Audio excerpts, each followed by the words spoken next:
Imagine this, the year is 2022 and React Native is on the rising trend. And you convince your team members that, hey, let's move our entire app to React Native, as the learning curve is small because it uses a familiar language, JavaScript and TypeScript. Well, only to realize 2 years after that you're not able to achieve 60 FPS and you are seeing mobile phones with 120 Hz refresh rate. Users start noticing it and you sit with your tech lead to have a performance overall of the app. Well, it might appear that cross-platform technologies are all rainbows and sunshines, but at sometimes they're not. Today we'll be focusing on React Native and see if it's really worth learning in 2024. Well, I created this Flutter video a few days back. We'll be referencing that video a lot in this one, so I recommend to check that out as well. Well, for context, in this series we are iterating over the solutions that we have for mobile development these days, primarily 4. Either you do native iOS, web and Android, or Flutter or Kotlin multi-platform, or React Native. Well, quick background about React Native. It is an open source UI toolkit developed by Facebook, which was released around 2015. But interestingly, it was already being used for quite some time, for multiple years, even before the release. For the most part, it's very similar to React.js with a few fundamental differences. First and foremost, React Native is meant for iOS and Android only, and React.js is meant for web. Let's take a look at the code. So the code on the left side is React Native and the one on the right side is React.js. If you talk about the similarities, the entire syntax, both of them, they use the JSX dialect and everything looks the same. It's like standard JS code with just a few minor differences. If you see the differences, like the first one that you will see is on the React Native side, we have a few custom components and those components are being used in the React tree.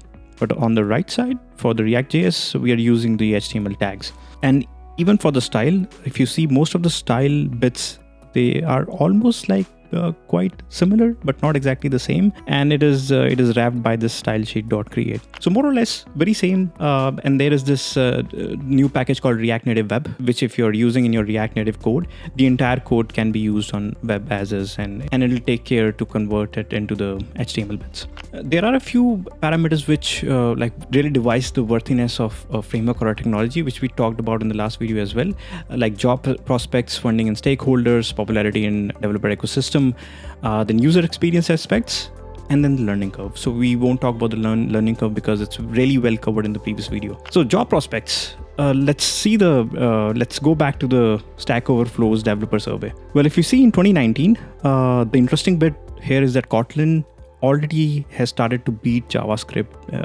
at least in terms of salaries. And then 2021, roughly the same trend continues. We have first, we have JavaScript, then Kotlin is above, and then TypeScript is even above Kotlin. But in 2023, we see that Kotlin has taken a lead, which means that Kotlin developers are being paid more than TypeScript and JavaScript. If you see the LinkedIn jobs, well, we covered the numbers extensively in the previous video, but the TLDR is that the number of openings in Android and iOS native are way more than React Native. And Flutter is even behind. Well, one interesting catch was that US has more iOS and Android jobs than India, but India has more Flutter and React Native jobs than the US. Well, my hypothesis is that in India, when this cross-platform tech was really catching up in the last 4 or 5 years, the startup ecosystem has boomed a lot, and like almost all the startups, they are in for these cross-platform technologies because they want to do more with less people. All right, without wasting time, let's talk about the funding and the stakeholders. All the data is shown in the previous video. Well, the TLDR being that there is not much difference between React Native and Flutter. Well, with Flutter making the most bang, with Kotlin multi-platform still trying to catch up. Well, primary stakeholders, we of course know that this React Native is developed by Facebook. That is the primary stakeholder, but there are other stakeholders who are heavily invested in the sense that they are using it for most of their apps. First, we have Microsoft. as they say, their entire Xbox app, Microsoft Store app, they are built with React Native, and they use them heavily in their MS Office as well. Then we have Amazon, Shopify, Wix, and like the list is again endless. And even most of the Facebook apps also use React Native. Now there is this there is very fun bit here. Now React Native is funded by Facebook, right? Which means that Facebook should use it probably for all their apps, but their recent app, Threads app, doesn't use React Native. It actually uses Jetpack Compose. Now, what does it mean? Like, I don't know. You guys are smart. You should take the inference. All right, let's go to popularity and developer ecosystem. Now, on the popularity side, we see that Dart and Flutter are like on the rising trend.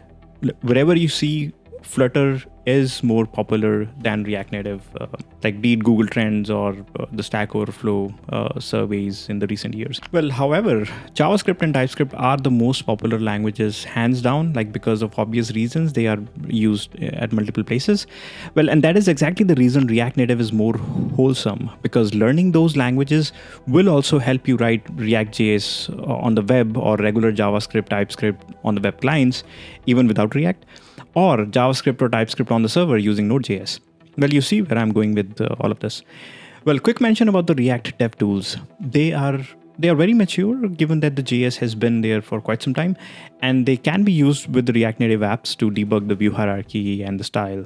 But things like seeing network requests, measuring performance, you mostly have to rely on the platform-specific tools. There are a few standalone options like React Native Debugger, which are super helpful as well.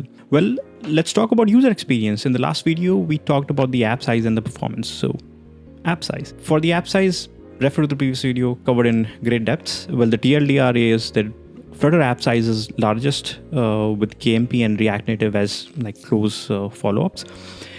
Reason being that Flutter ships a lot more things with the application package when compared to KMP and React. On the performance side, the native apps, iOS, Android, or web, they give you the best performance hands down. Now, KMP and Flutter are relatively performant than React Native.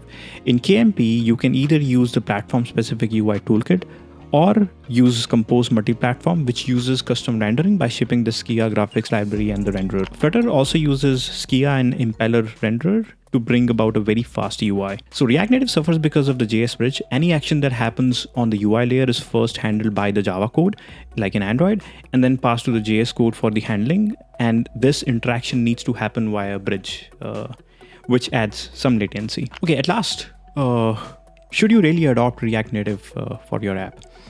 Okay, let's see when you should be using React Native. If getting a job is very important, because if not React Native, you will at least learn JavaScript and TypeScript, and you can at least in theory interview for the server side or for a web client side role. Another reason could be if most of the members on your team are web developers and you are looking to move away from the native Android and iOS, it makes total sense to go the React Native way because the development will be really fast as your developers already know JS. And the other reason could be you know already JavaScript in and out, like personally. Again, onboarding on React Native would be super fast. Another reason could be that all your company's tooling is like built around JavaScript, and if you like start using Dart and Flutter or Kotlin, you might have to change some tooling or like add more support in that. And when you shouldn't be using React Native. So let's say if you are starting up with a limited knowledge about any of the client UI technology, just using Flutter would be better and simpler.